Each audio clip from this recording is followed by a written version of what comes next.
Salut, bienvenue sur Valentin Finance et aujourd'hui on va parler de la chance dans l'investissement boursier.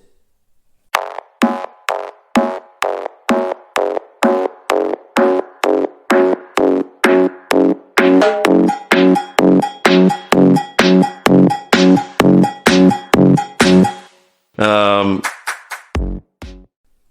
Alors l'importance de prendre en compte ce facteur chance, c'est de ne pas surestimer ses capacités. Je vais vous prendre un exemple très basique.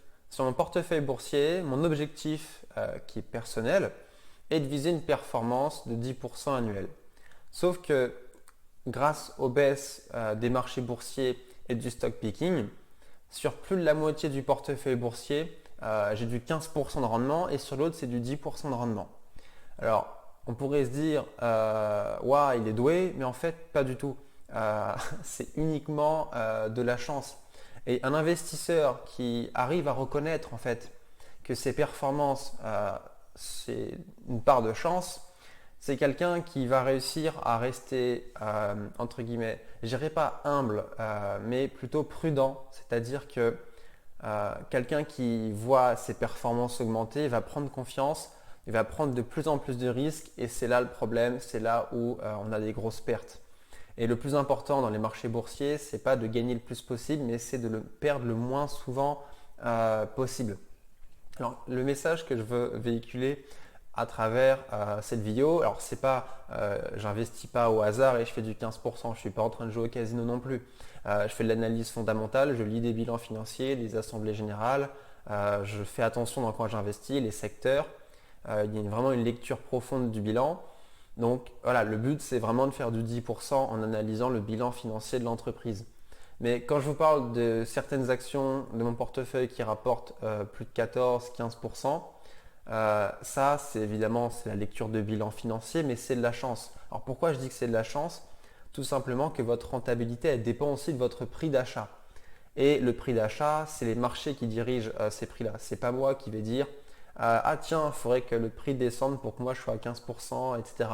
Non, j'ai beau analyser un bilan, me dire que l'entreprise est excellente, mais si j'ai des rendements qui sont assez hauts, c'est parce que j'ai eu la chance de pouvoir les acheter à un prix bas.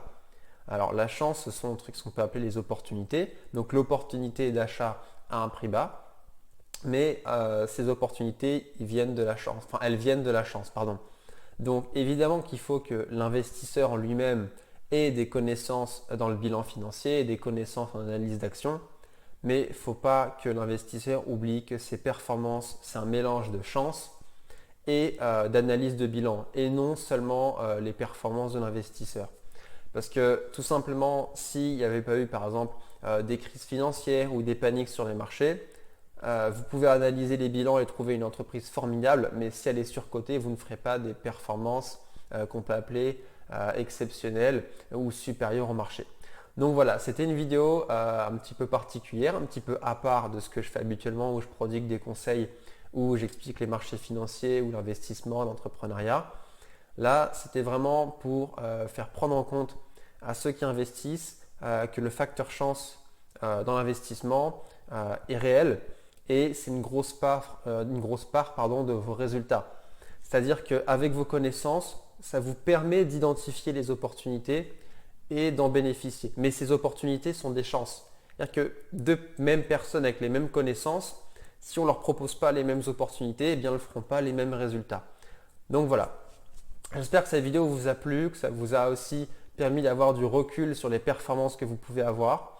N'hésitez pas à vous abonner, à partager et surtout, portez-vous bien.